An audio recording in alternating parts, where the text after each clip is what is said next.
I'm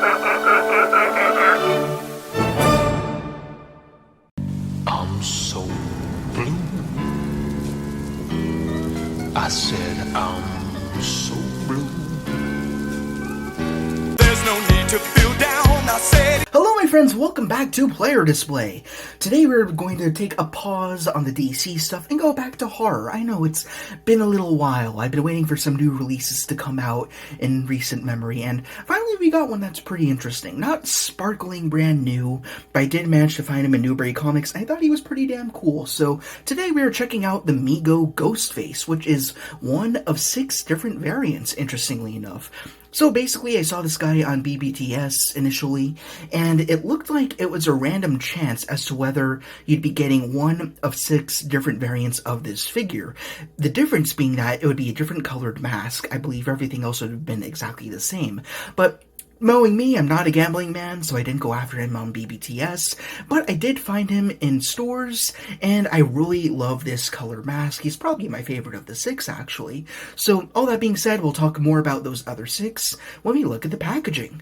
So if you're at all familiar with MEGO, or if you've seen some of my reviews in the past on the brand, then you pretty much know exactly what to expect from the packaging. Usual blister board with a big old bubble in the front. We've got Ghostface, the icon of Halloween. Of course, this figure is not branded as Scream, because the mask is kind of its own entity which existed before Scream became a thing. So therefore, that's why brands like MEGO and like NECA are able to do whatever they want with the mask itself. And that's also why we are getting a third Ghostface from NECA, being the Ghostface Inferno variant, which I'm really excited to get. Have him on pre-order, so we will be reviewing him, I believe, in the coming months. So I hope he rolls out pretty soon. NECA pre-orders have been a little bit slow lately. Like, I'm still waiting on the London After Midnight Vampire, but anyways, all that being said, let's take a deeper look at this box. As you can see, I already knifed out the bubble over here. That's why it's a little bit floppy-doppy over there. But we have Ghostface. Then we have 3 images of Ghostface over here. We got the classic stock image of him up front. Then we also have 2 separate images of just the mask on its own. Down here we have the MEGO insignia, 8-inch action figure, so again, not quite to scale with NECA, but we'll take a look at the releases we have off to the side and see how he looks. Going off to the back, here is what I was talking about. We have the 6 different variants of this figure, all done in a shiny looking blue, purple, I think that's a chrome, that's a little bit illuminated too much, it could just be white, I'm not sure, red, orange, and green. The green one would probably actually be good as a stab mask if you really wanted it to be. So yeah, all these are really cool. I just really love that blue for some reason. Going on down, we have the classic story of how MEGO came to be. So, here's the figure. Of course, not a whole ton to talk about. MEGO's aim is, as per usual, to be as minimalistic as possible, to keep things retro, and I really love what they did with this figure. Something that didn't occur to me until after I got this particular blue variant is this feels like it could be a potential, like, NES-style Ghostface. Like, what we saw NECA do is they've done video game versions of certain figures where they give him a retro repaint, like the Friday the 13th Jason Voorhees comes to mind, where he was done in a blue deco. So I don't think they did a Ghostface video game in the 90s, but I feel like if they did do something like that, then this could be what it would have been. It would have been just a black cloak and a blue mask, all pixelated and whatever. So, I don't know, it just gives him a little bit of a nostalgia itch for me. I really like this, but anyhow, starting up here at the main draw, which is, of course, the mask, it is sculpted very beautifully. As we know, the Ghostface mask is very particular. Sometimes the eyes are a lot more narrow. Sometimes they're a little bit more on the wider side in more modern interpretations. Looks like in this case, it went a little bit more modern with the sculpt, and it's a sculpt I prefer, so it looks really damn fantastic. As for the sculpt itself and how far back it goes, actually its entire head is blue, interestingly enough. So it's not like the NECA figures where you've got just the face, then you got the black going all the way back to the back of the head sculpt. As for the hood, it is also done very well, stitched up very nicely, although you cannot take it off. You can see if I peel it back here, there is some glue residue, so you're not able to peel that back or push it forward, which I think would have been a nice option, though I suspect if you just peeled it off, you could tuck this in a little bit more forward if you wanted it to, have it draping over the eyes a little bit.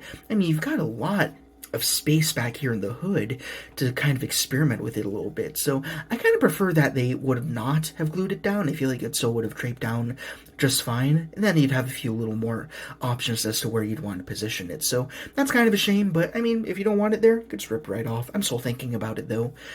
Down to the robes, it is pretty conventional Ghostface robes. No crazy surprises here. Going off to the sleeves, of course, you got those very Grim Reaper looking drapes going on down. It feels a little bit inconsistent with the way that the drapes are sewn down to the sleeve. That's fine by me. I mean, it just gives it a little bit of an extra flair. Same on this side, of course. Ghostface is known for being pretty symmetrical in all of his appearances, as far as I know. Now, the one thing about this figure that does concern me a little bit, as good as it looks, is he does have this pleather or faux leather belt over here, and it concerns me a little bit because it's a very, very, very thin material. A material I feel like I've held before, and when I've held it, it has deteriorated over time. Like, you can almost make out right here, if you go in, you can see these really tiny micro folds or creases at the top of the leather. So I'm concerned that this piece might just break one day. Maybe not in the coming months, but like just over the years as I'm handling him, one day it'll just rip and fall off. So one thing I might do is just replace it with a stronger actual leather substitute. Just get a strap, loop it around, glue it in the back, something like that. It'll be a little nicer. Going on down, we got the skirt, looking really nice. Also has those ruffles at the bottom, as do the sleeves do on the drapes, as well as the ends of the sleeves themselves. And when we pull them up just a little bit, you will see that they actually gave him a full pair of pants, which I don't think he actually needs, but so nice to have that attention to detail. I mean, once you have the skirt down, a little bit of effort, there we go. All you can really see is just the bottoms as they meet the shoes down here. And speaking of the shoes, they're done really nicely. Just standard sculpt, no paint or anything like that, but you can make out the shoelaces. You can see that there's some seam lines in there. We've got the soles. And of course they are totally removable if you're a Tarantino fan, and then you got the bare feet, and then you can just pop them right back on. But yeah, that's pretty much it for Ghostface himself. Now let's just move right into accessories, or accessory rather, because he only comes with one. That is his trademark hunting knife.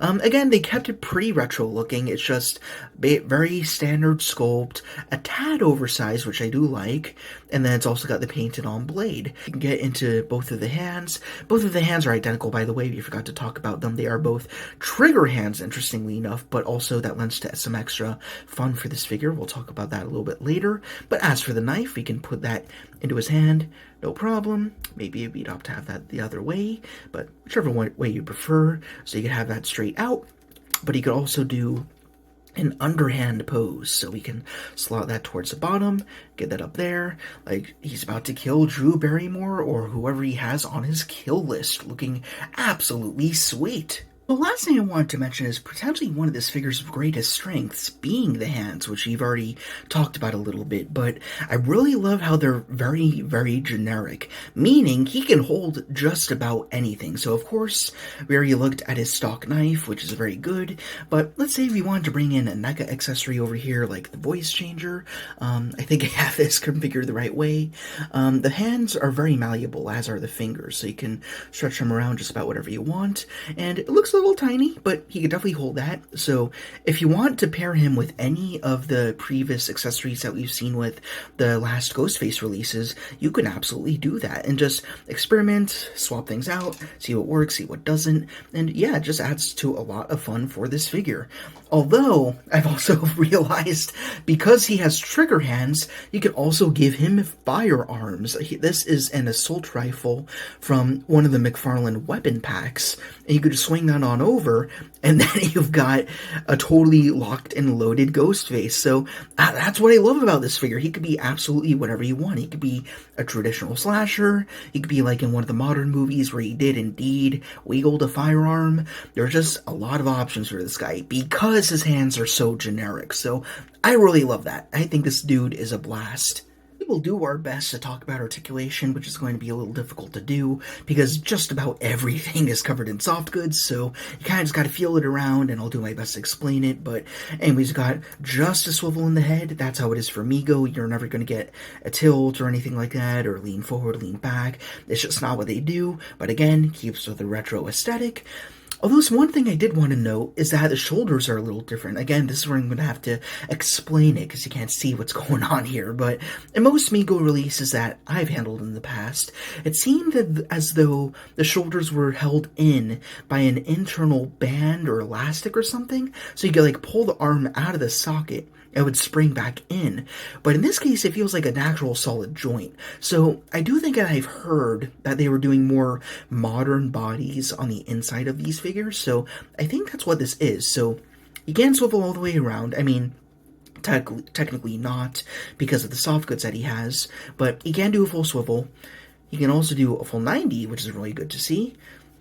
There's no bicep swivel at all, which is fine, because you do actually have a swivel up here in the elbow, which is great, and the elbow hits, I'd say it's about 90, maybe a little bit shy of it, but pretty good. Both wrists swivel, and they both hinge in and out, which is just fine. As for the torso, we got a ball joint over here, just where the abs meet the stomach, I think. Does a swivel, does a little bit of tilt, just about whatever you want, looking pretty good. As for the legs, they kick all the way forward, and it looks like you can hit a 90 before the skirt starts pulling the legs back together again. As for knees, single jointed. One thing I do want to mention is, that's an obtuse angle, I believe, so there you are there. But one thing I did want to talk about is, when I first got this figure, certain parts were rotated. Like, for example, you got a rotation down here at the knee. So before you actually hit the knee joint itself, you want to be sure that everything down here is rotated and aligned, so as you go back, you're not breaking a joint, know what I mean? So do be aware of that. I mean, that's because you can't see anything under the cloth, so just be cautious, feel it around, like feel the calf, and then you can bend it backward. Just be safe about that. As for ankles, you got back and forward, and of course, whoa, there is a rocker. Okay, well, at least a swivel. As for rocker, though, you do have some tilt in the boot, but that's only because it's a separate mold piece from the foot. It is floating, so you do technically have some rocker in there that you can work with. And he also stands pretty well, not to mention, so we'll pop out the camera here. You can see, we can just plant him down, and yeah, he's fine. Looking pretty damn good. Here we are at size comparison, starting off with the very first Ultimate GHOSTFACE from NECA over here, and in this case you can notice how he does have the slimmer details in the mask, like he does in the original films. Then over here we have the New York Comic Con GHOSTFACE, which is ever so elusive, and that's what makes me so much more happy that they're doing the GHOSTFACE Inferno figure, so people who missed out on this figure can at least get the Inferno variant, which comes with just about as much stuff, and yeah, it's just a little more varied than this guy is, so I feel like people will be very pleased with that variant. And then over here, just to get another figure from the MEGO catalog, we have the Grim Reaper, looking really awesome. As we can see here, it seems as though the blue GHOSTFACE is the tallest of the bunch. Obviously, he's taller than the NECA figures because he is the 8-inch scale, but he's even taller than this MEGO figure, which is also 8-inch, so that's pretty interesting to see. But lastly, of course, we have the Star Wars The Black Series, Mecha. We're blue, That's about all for this MEGO GHOSTFACE. Again, one of 6. I do not have any of the other variants, nor do I plan on chasing them. I just think one is enough. Oops, his knife is getting stuck on the backdrop over there. Let's go ahead and fix that. There we go, now we should be fine. Stay still. Okay, we're good. You chill? Okay, we're chill. I don't plan on going after the other variants just because one blue dude is enough for me. I think he looks very cool. As he stands on his own out of the packaging, I think he's a fantastic figure, perfectly minimalistic. Again, hearkening back to MEGO's roots as they discuss on the back of every single box that they have. He just has a really awesome looking vintage aesthetic to him, and I really appreciate that. I mean, that's what MEGO does best. But at the same time, you can make him pretty modern. I mean, he's got the trigger hands on him, so he can hold just about whatever accessories you want. Of course, you've got the hunting knife over there, but then you got the McFarlane rifle over there. You can match them up with almost any accessories that you want. I can't really think of any exceptions, unless it's out of scale or something like that. But yeah, you can hold any 7-inch, 8-inch weapons that you want. And this Ghostface can basically just be whatever you want him to be. It just depends on the accessories that you want to pair him with. You pose him up a little bit, and he's very fun. And I even don't have an issue pairing him up with the NECA figures because, again, you got bigger ghost faces like, spoiler alert, Stu Macher, right? He's a little bit on the taller and wider side. So this could be one of the bulkier, beefed up ghost faces or something like that. So I don't feel like he's out of scale when I put him next to the 7-inch figures. And also you could put him up next to the MEGO figures as you're supposed to do, and he still looks great. So yeah, all around just a really good experience. I highly recommend them. It's just a matter of which mask that you want to get and if you can get it. Again, it's random chance if you get it online, but hopefully you can go in stores so you can find the color you want. I don't know how easy it is to do. I wasn't after this guy at all. I just found him there, and I was like, he's pretty interesting. I like the color. All right, let's add him to the collection. So anyways, we're going to expect a 4th Ghostface soon enough, and then we'll have quite the volley in a size comparison. So hopefully that comes up soon, but until then, if you enjoyed this review, then please, as per usual, come back around. Let's end this video on a nice note here so we can see your beautiful blue face. There we go. If you enjoyed them, please, as per usual, be sure to like, comment, ring the bell to be notified of our latest arrivals. And subscribe. This is the editor speaking, humbly reminding you to support the Patreon in the description to guarantee new content every single week. Thank you guys very much for watching. Rock on, and I will see you all later.